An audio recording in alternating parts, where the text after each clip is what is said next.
예레미야 1장 5절에서 8절입니다.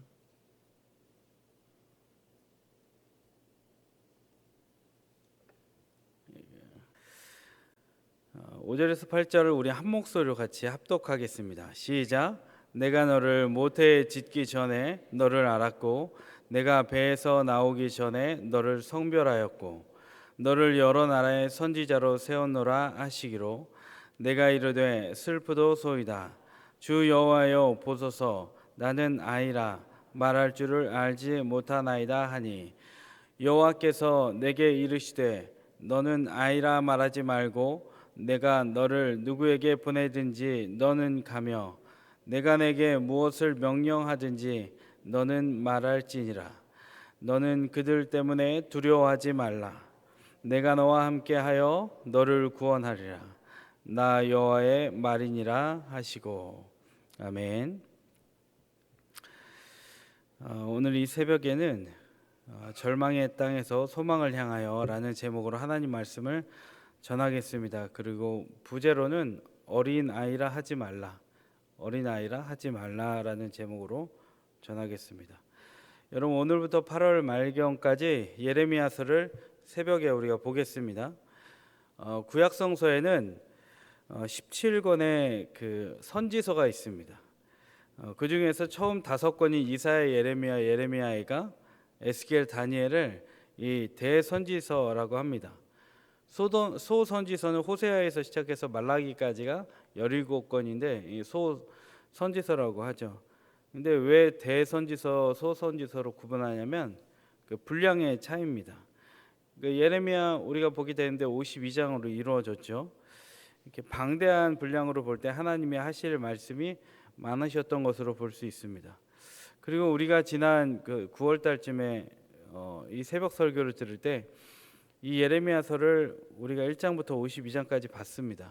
근데 이제 왜 또 보게 됐는가 하면 큐티 본문으로 이제 매일 성경으로 바뀌었기 때문에 우리는 더 세분화해서 보게 된 거예요. 근데 이제 우연이 아니라 우연이 없으니까 하나님이 완전하신 철저하신 계획 안에서 우리는 예레미야서를 다시 보게 되었다고 생각을 합니다. 그래서 우리가 이 예레미야 설교를 들을 때는 다시 하나님 예정하신 하나님의 훌륭 계획이 무엇인가, 깨닫게 하시는 것이 무엇인가를 우리가 생각하며 말씀을 듣기를 바랍니다. 예레미야는 그 소개를 하자면 예레미야 선지자는 조국 유다 백성들이 망할 때 활동을 한 선지자입니다. 그는 제사장이 죽는 것, 그리고 여자들이 자기 아이를 삶아 먹는 것, 먹을 것이 없으니까요. 그리고 시드기야 왕이 두 눈이 뽑혀서 바벨론으로 끌려가는 것 다 봤어요.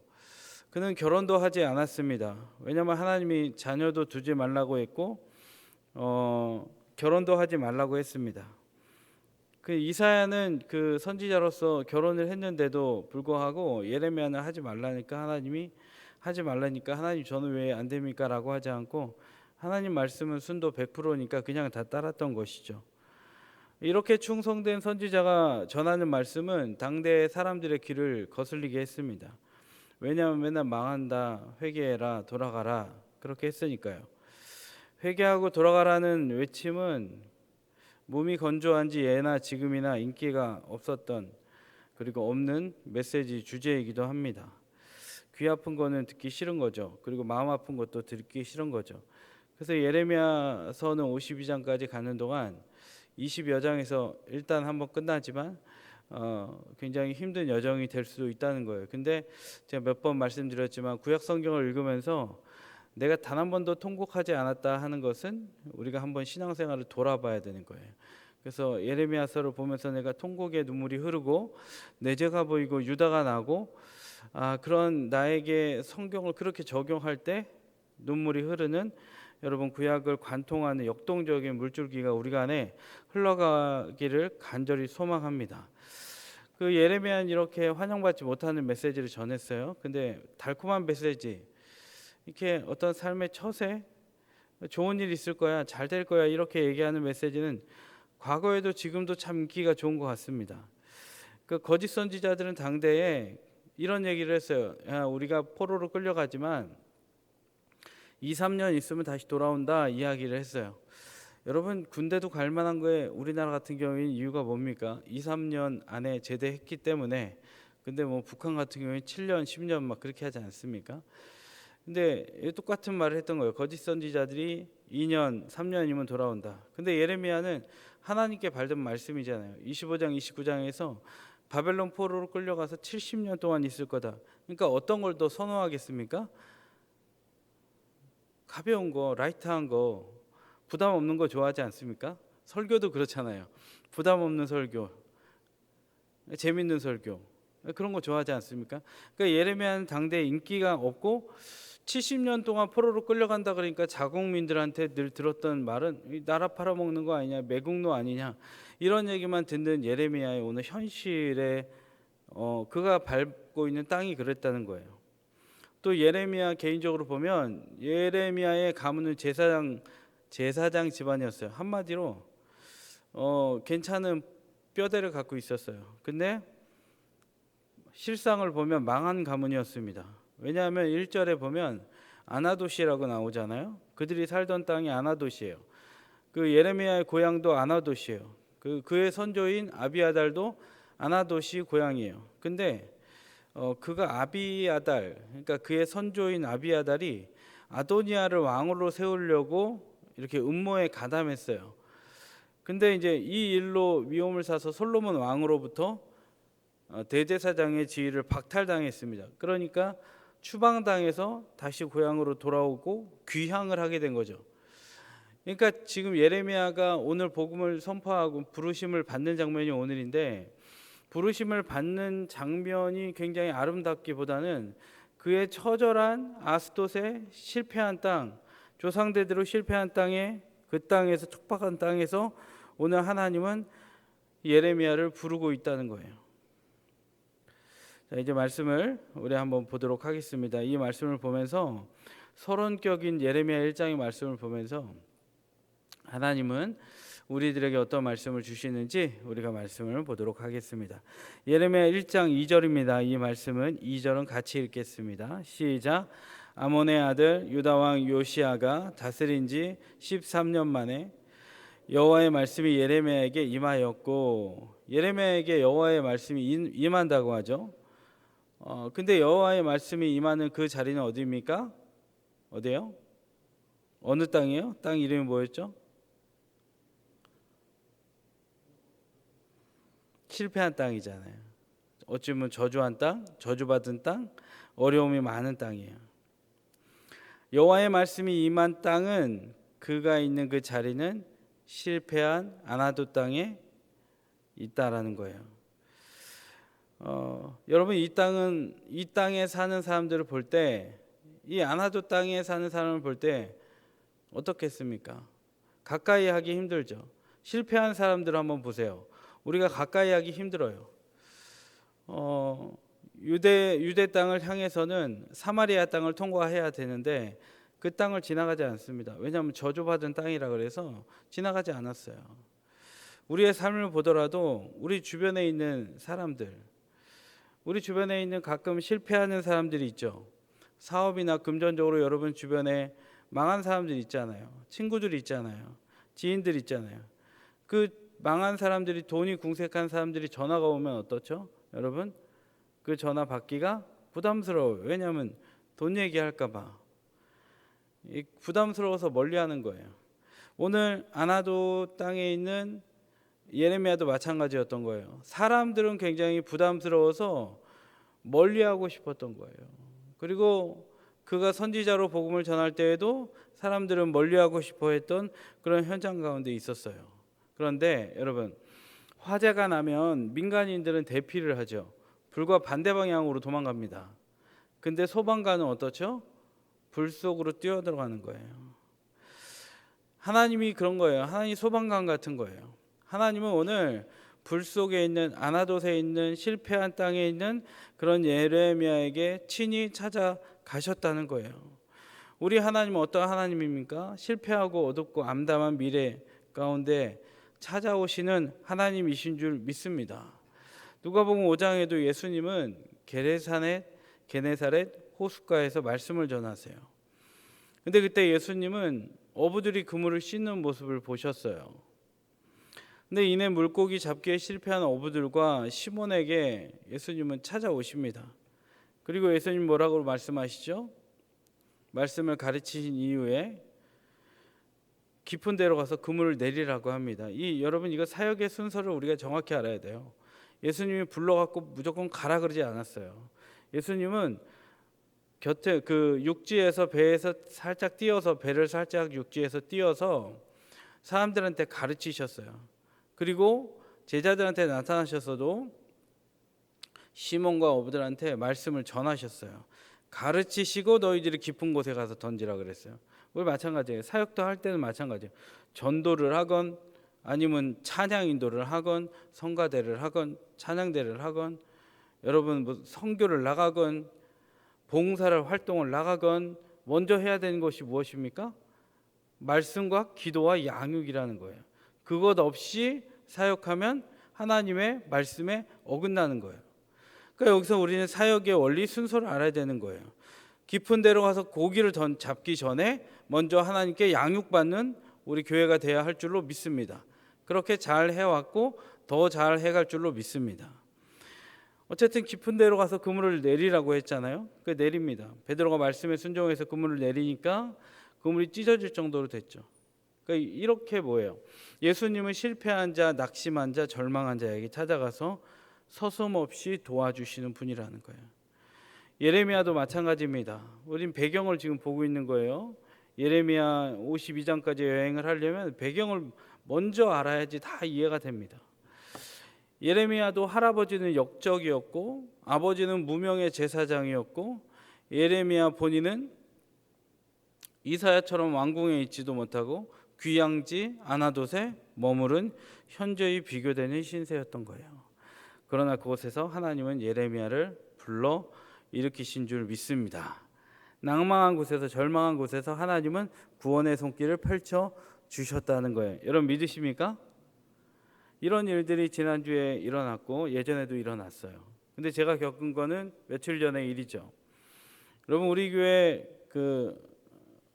권사님 가정에 아버님이 소천을 하셨습니다. 아버지께서 며칠 전에 소천을 하셨어요. 근데 소천하시기 며칠 전 지난주 수요일에 목자님 통해 연락이 와서 위독하다는 소리를 듣고 제가 급히 병원에 임종 예배를 드리러 찾아갔습니다.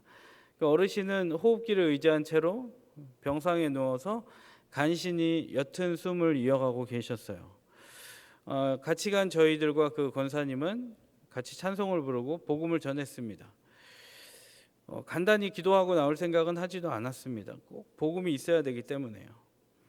그러니까 어르신은 고향에서 신앙을 하셨던 분이기 때문에 말씀을 아시는 분이었어요. 그러나 그 말씀에 대해서 자력으로 반응할 수 있는 힘은 하나도 남아있지 않았습니다.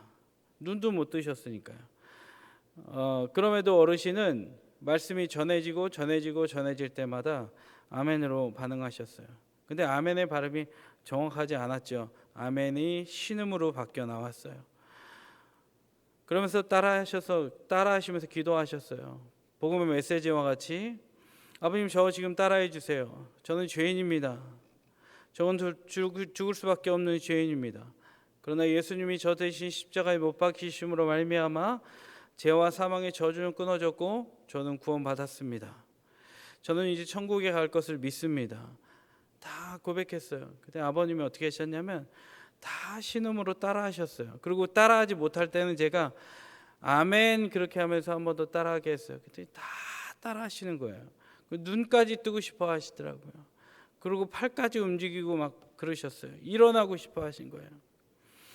여러분은 어떤 미동도 보이지 못하던 어르신이 그렇게 믿음을 고백할 수 있었던 원동력은 무엇이었을까요? 그것은 사망의 골짜기에서도 하나님이 그 집사님과 함께 하셨기 때문입니다. 어르신의 지혜와 능력으로는 소망이 끊어진 침상이라는 땅에 있었습니다. 근데 말씀 안에 소망을 향하여 주님이 고백하게 하신 줄 믿습니다. 그러나 그 당시에 구원받은 것이 아니지만 에베소서에 이미 구원은 창세 전에 하나님께서 계획하셨다고 하셨으니 우리는 완성된 구원의 역사를 보게 된 줄로 믿습니다. 세상의 가치관으로 볼 때 죽음은 끝난 겁니다. 근데 하나님의 역사 안에서 영으로 볼 때는 그 영혼이 천국에 이르러서는 소망을 향하여 있는 줄 믿습니다. 여러분, 실패와 절망과 치욕의 아나돗의 땅에 계신 분 있습니까? 하나님이 아나돗에서 역사하신 것처럼 여러분을 건강의 문제, 질병의 문제, 자녀의 문제, 직장의 문제, 사업의 문제, 경제적인 문제, 편두통과 여러분 관절이 아픈 문제, 그런 부분도 쉬운 문제 아니잖아요. 그리고 여러분 알 수 없는 병으로 고통받는 여러분, 공황장애나 우울증이나 조울병, 이런 정신적인 질환, 이것과 같은 아나돗에 있는 여러분 계시다면 하나님이 이 시간 소망을 향하여 다시 눈을 들게 하시는 하나님의 임재가 있을 줄로 믿습니다. 4절에서 10절까지는 하나님이 이런 환경에 있는 예레미야를 불러 올리는 소망의 내용입니다. 5절을 보면, 제가 읽으면, 내가 너를 모태에 짓기 전에 너를 알았고 내가 배에서 나오기 전에 너를 성별하였고 너를 여러 나라의 선지자로 세웠다. 하나님이 이미 내가 너를 알고 있었다라고 말씀하세요. 양은 요한복음에 보면 양에 대해서는 목자가 내가 너를 잘 안다라고 말하는 거예요. 근데 이 말을 들은 예레미야의 반응이 어땠나요? 6절입니다. 6절을 한번 읽어볼까요? 다시 한번 시작. 내가 이르되 슬프도소이다. 주 여호와여 보소서, 나는 아이라 말할 줄을 알지 못하나이다. 나는 아이라서 말할 줄을 못합니다. 하나님이 다 내가 너를 안다고 했는데, 내가 너와 함께 한다고 했는데 나는 아이라서 못한다고 합니다. 그의 심령을 여기서 볼 수 있어요. 그는 슬펐어요. 당혹스러웠어요. 운명적 소명 앞에서 그는 애통할 수밖에 없었어요. 그래서 나는 아이라고 불안을 표출하고 있는 거예요. 8절을 보면 너는 그들 때문에 두려워하지 말라. 내가 너와 함께하여 너를 구원하리라. 나 여호와의 말이니라 하시고, 하나님이 함께하시니 두려워 말라는 것입니다. 여러분, 말씀을 맺겠습니다. 예레미야는 선조가 대제사장 지위를 박탈당할 정도로 처참한 나락으로 떨어진 아나돗에 있었습니다. 그곳이 고향입니다. 자기가 선택하지도 않았고 자기가 잘못한 것도 아닙니다. 근데 하나님은 오늘 그곳에서 절망의 땅 아나돗에서 예레미야를 소망을 향하여 불러 올리십니다. 예레미야는 자신을 아이라 안 된다, 말 못한다 했지만 내가 너와 함께 한다고 약속하십니다. 우리도 실패의 자리, 절망의 자리, 아나돗에 머무를 때가 있습니다. 내가 선택한 것이 아닌데 절망의 늪에서 난 열심히 산다고 살았는데 지금 내가 서 있는 곳이 아무것도 할 수 없는 늪일 수 있습니다. 두려워할 수 있어요. 그러나 주님은 그 자리에서 우리를 불러 올리십니다. 여러분, 오늘 주님을 100% 신뢰하기를 바랍니다. 주님의 부르심에 순종해서 주님의 부르심은 그거예요. 주님의 부르심은 어렵게 생각하는 것이 아니라 주님의 부르심은 내가 말씀을 듣고, 예레미야로 보면 말씀을 듣고 들은 대로 전하는 거잖아요. 우리에게 있어서 오늘 적용은 내가 주님의 부르심에 합당한 삶을, 인생을 사는 것은 주님이 말씀하신 것을 오늘 그대로 살아내는 거예요. 어제 들은 말씀이 있잖아요. 수요 저녁에 들은 말씀, 내가 용서하고 또 나의 죄를 보는 것이 말씀으로 받았으면 또 그것을 그날 살아내는 거예요. 그게 주님의 부르심에 합당한 삶일 줄 믿습니다. 오늘도 예레미야와 같이 아나돗에서 소망을 향해 사는, 말씀대로 사는 우리 모두가 되기를 간절히 소망합니다. 기도하겠습니다. 하나님 아버지, 아무도 실패한 아나돗에서 나를 아는 척하지 않고 혼자 절망하고 내가 선택한 길도 아니고 태어났던 이 환경인데 절망스러운 환경밖에 없는 분들이 있습니까? 아버지, 우리를 불쌍히 여겨 주셔서 그 환경에 함몰되지 않고 다시 믿음으로 주님을 바라보고 부르심에 순종하는 말씀대로 사는 삶을 살게 하여 주시옵소서. 그러기 위해 오늘도 우리가 이 새벽 예배 시간에 이 말씀 들으러 오는 이 새벽 예배 시간에 말씀에 집중하여 싸우니 말씀을 살아내고 믿고 암송하고 하루를 잘 마감하여 하나님이 함께 하시는 증거가 나타나는 오늘 하루가 될 수 있도록 인도하여 주시옵소서.